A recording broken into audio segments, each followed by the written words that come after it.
Hi, folks. Welcome back to Cordisco's Corner. I'm not going to even try to smooth this over. I am absolutely heartbroken. I'm heartbroken for the area that I live in here in upstate New York, but I'm more heartbroken for our country. And it looks like Donald Trump won't be reelected. He has a small path, to be sure. As you can see, it's funny, the votes are ticking in now. It's amazing. You see it moving. It is a lot more votes than before. It's several million more. Trump has about 8 million more votes than last time. And it's probably 7 million for the Democrat. And it's all the mail-in ballots.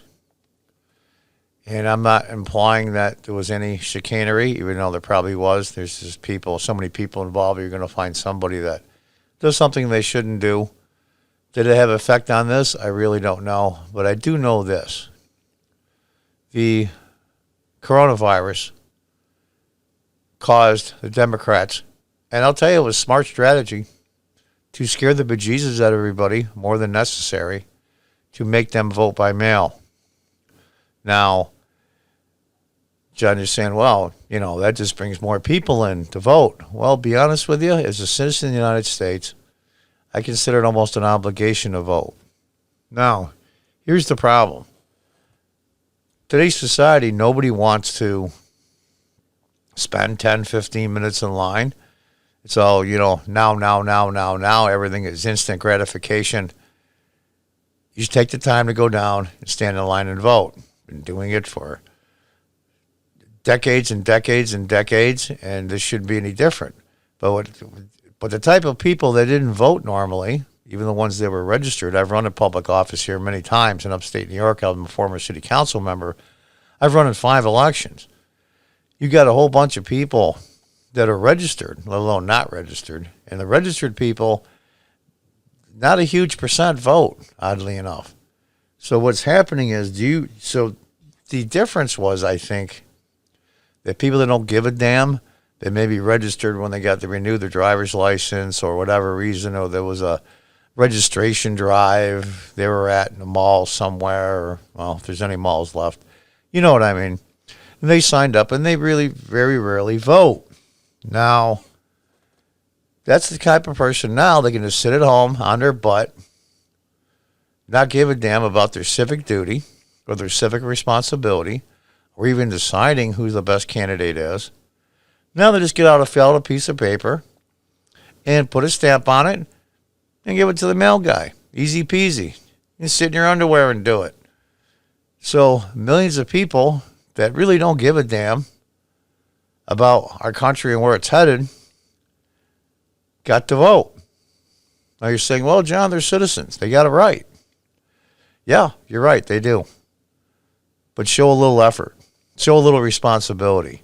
You only vote because it's incredibly convenient for you. You don't have to get up out of your chair even to do it.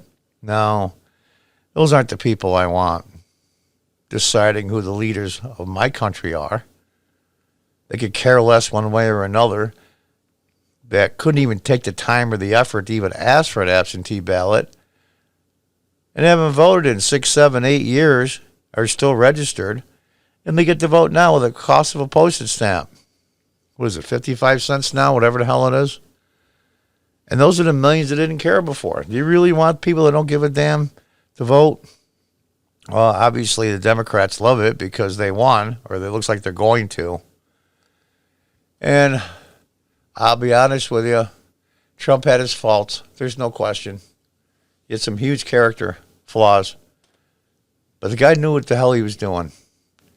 And we were doing so well. We were doing so well. And this virus is an incredibly bad break. I mean, think about this for a minute. You have the pounding of 2016. Gets sworn in 2017. We find out that he's been spied on, or his campaign has, unlawfully, with falsified FISA warrants. We go through all that nonsense. We finally get around to having an attorney general that's going to investigate them. We start discovering who the bad guys are in the FBI and God knows who else and how many other agencies, the deep state, a.k.a. the swamp. And just as we start to make some progress, they lost the midterms. So they kept pushing along. Finally, like I said, with Attorney General Barr, we're starting to discover what's going on, the real story. And now here we are. And then late breaking, of course, the October surprise, as they call it, is the Hunter Biden family scandal concerning monies received from overseas governments and businesses, and in most countries, the government and the business are the same. Who owes what to who, and how they expect to get paid back. It's interesting. And all of that was going to be gone. There'll be no investigations now. There'll be a new attorney general. All those things will be swept under the rug for somebody to write a book about someday. And all those people that illegally spied on their own citizens, and even a presidential candidate, very little will happen, if anything, to them. It's, I know you can't win everything in life. And that's the break sometimes. You lose, you win. I'm sure the Clinton people felt the same way, that they were cheated even though they weren't. But you're still heartbroken nonetheless. And I'm heartbroken, not for President Trump. I'm heartbroken for the American people. Because the ones that did participate, I think, made the wrong choice. I really believe that. And looking at the map here, Wisconsin and Michigan, those were Trump states last time, as well as Arizona. And I think the killer for the president was Arizona. That was a state that flipped, as well as Wisconsin and Michigan. That was a state that flipped. And I think if he had kept Arizona, he would have been fine. If you look at the map here, we have Alaska, Georgia, North Carolina, and Pennsylvania. That's 10, 20, 30. 10, 20, 30, 40, 51, 54. 54 gives him 268 without Nevada. You need 269 to tie. And if Biden carries Nevada, of course, he'll have 270. And it'll be 270 to 268 if things hold like they are right now on this map. And it's like you played the football. You played an amazing season. You've had victory after victory. And all of a sudden, a whole bunch of injuries hit your team. You struggle, but you get through it. You get through the playoffs, and you're in the Super Bowl. And you're ahead by 2 points.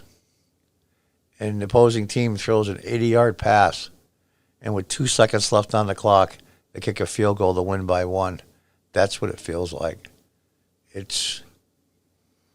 My heart is broken. It really is. I can't even begin to express.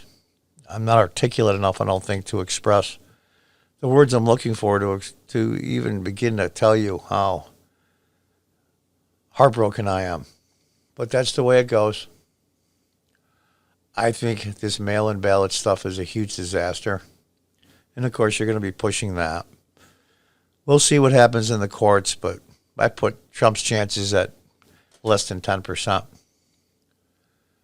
And so it goes. Now, the only silver lining is the Republicans picked up a few seats in the House of Representatives. It looks like the Republicans will hold the Senate.